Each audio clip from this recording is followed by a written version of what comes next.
We often use the word time as a catch-all, but it's an illusion. It collapses three distinct concepts into one. Understanding these differences is crucial for real productivity. We'll explore clock time, attention, and energy. This distinction is the first step toward truly mastering your output. Following that idea, "I don't have time," is a phrase we hear often, but it's a lazy word. It masks deeper issues. It might mean your calendar is full, your focus is fragmented, or your energy is just depleted. Treating these as one problem leads us to the wrong solutions. We need to diagnose the real issue to find the right fix. This is why we need to break down what time really means. So let's define these three crucial currencies. First, clock time is the objective duration, what your calendar and watch measure. Second, attention is your subjective focus, where your mind truly sits. And third, energy is your physiological capacity to perform demanding tasks. These are distinct, and understanding each is key to managing them effectively. Now let's dive into each one, starting with clock time. Clock time is our first currency, and it's the most straightforward. It's the duration on your calendar, the objective measure. Once a block of clock time is spent, it's gone. You can't get it back. The big trap here is confusing mere presence with actual progress. Just because you're in a meeting for an hour doesn't mean you accomplished an hour's worth of work. This leads us to our next currency, which is far more nuanced. Moving from the objective measure of clock time, we come to attention, where your focus actually sits. This currency is easily fragmented by constant notifications and the urge to multitask. Deep work demands protected windows of clean focus, free from parallel distractions. Slicing an hour into tiny fragments with interruptions completely destroys its value. Next, we'll look at the third currency, which often dictates the quality of the other two. Now let's talk about our third currency, energy. This is your physiological fuel, the actual capacity you have to do demanding tasks. Without it, even a perfectly protected block of clock time is just an empty chair. We need to match the difficulty of our tasks to our biological peaks. Trying to do deep work at 4 p.m. when you're already drained is a huge mismatch and a waste of your valuable clock time. Remember, things like sleep and nutrition are direct investments in this currency. So how does this all tie into how we often measure our work? This brings us to the presence versus progress trap. We often fall into the illusion that just because we spent 8 hours at our desk, we were productive.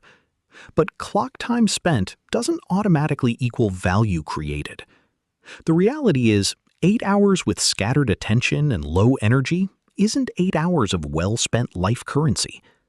The true return on your time depends on the quality of the person inside that hour, not just the timesheet.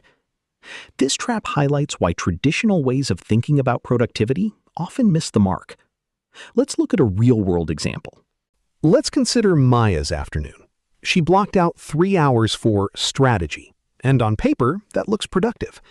But when we break it down by our three currencies, we see a different story.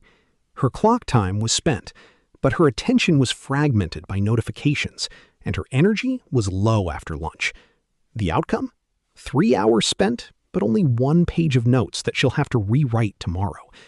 This case study perfectly illustrates the cost of mismatching our currencies, and it shows us why our typical tracking methods often fail. This is precisely why traditional trackers often fail us. A timer only logs clock time. It doesn't know the quality of that hour. It can't tell the difference between being in a state of flow and just tab thrashing through different windows. It also doesn't track if your rest actually restored your energy or just meant you paused your laptop. Tracking without these quality labels just creates a story of busyness, not actual progress. So how can we move beyond this limited view? We've seen how traditional trackers miss the full picture. Now let's talk about how understanding these currencies creates a multiplier effect. Your health, for example, isn't just about feeling good. It's a powerful multiplier for your productive hours. A high-energy, high-attention hour can actually produce 10 times the output of a low-quality block. This means tracking without considering quality just tells a story of busyness, not real impact. So how do we actually put this into practice?